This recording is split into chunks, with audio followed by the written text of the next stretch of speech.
मैं अंजलि कुमारी, guest faculty, इतिहास विभाग, DAV PG कॉलेज सिवान। आज की चर्चा का विषय है बहावी आंदोलन। बहावी संप्रदाय इस्लाम की एक शाखा थी जो अत्यंत कट्टर मानी जाती है। बहावी संप्रदाय के लोग पुराने इस्लाम धर्म में विश्वास रखते थे। वह परिवर्तनों और सुधारों का विरोध करते थे। यह अरब के धार्मिक गुरु मोहम्मद इब्न अल-बहाव के शिष्यों द्वारा 1786 ईस्वी में शुरू किया गया था, जो उत्तरी अफ्रीका के तथाकथित विधर्मी अंग्रेजों के शासन के विरुद्ध प्रारंभ किया गया इस्लामी पुनरुत्थानवादी संघर्ष था। इसी से प्रभावित होकर शाह वली उल्लाह ने 18वीं सदी में भारतीय मुसलमानों की स्थिति में हुई गिरावट और उनके रीति रिवाजों तथा मान्यताओं में व्याप्त कुरीतियों की ओर ध्यान आकृष्ट किया और बहावी आंदोलन या वली उल्लाह आंदोलन की शुरुआत की। इसका आरंभ भी एक इस्लामी पुनरुत्थान आंदोलन के रूप में हुआ जो सिख सरकार के खिलाफ था, परंतु 1849 में अंग्रेज़ों द्वारा पंजाब का विलय करने पर यह अंग्रेज़ों के विरुद्ध हो गया।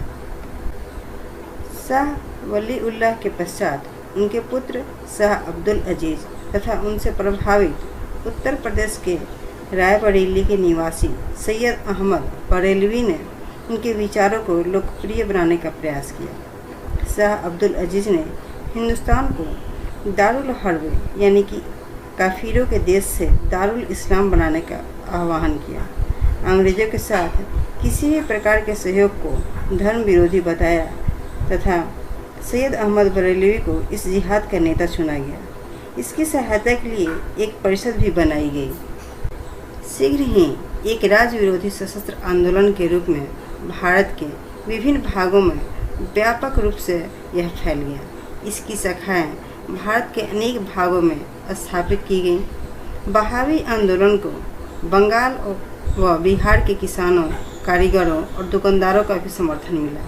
धार्मिक आंदोलन होते हुए भी यह अंग्रेजी सरकार की नीतियों के विरुद्ध कामकाजी लोगों का सशक्त आंदोलन बन गया। अंग्रेजी सरकार की समाप्ति के अतिरिक्त सामाजिक पुनर्गठन एवं सामाजिक न्याय की मांग इस आंदोलन के मुख्य मुद्दे थे। सैयद अहमद बरेलवी ने समूचे उत्तर प्रदेश का दौरा कर अपने विचारों का प्रचार किया। उनके समर्थकों की संख्या काफ़ी बढ़ गई।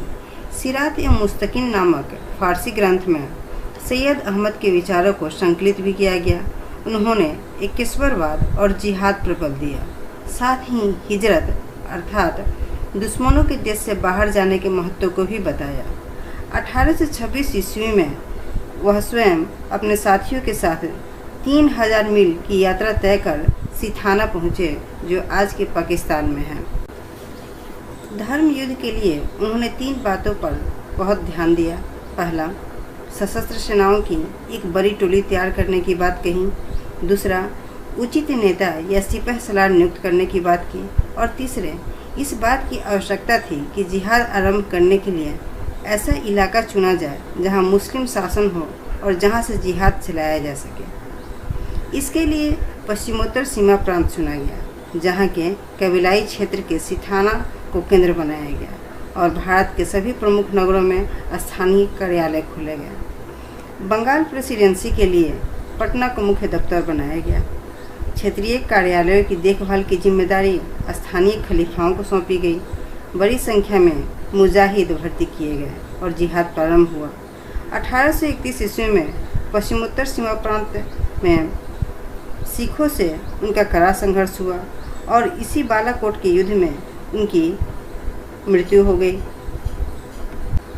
सैयद अहमद बरेलवी के शिष्य मीर निथार अली, जिन्हें टीटू मीर भी कहा जाता है, ने बंगाल में इस आंदोलन का प्रवर्तन किया। टीटू मीर ने बंगाल के मुसलमान किसानों को हिंदू जमींदारों एवं अंग्रेज नीलहे सौदागरों के विरुद्ध संगठित किया।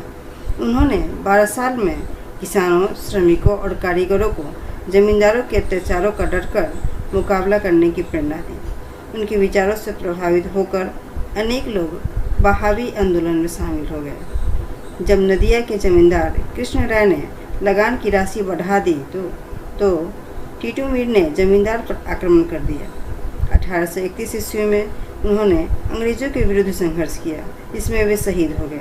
उनके शहीद होने से बंगाल में बहावी आंदोलन कमजोर पड़ गया।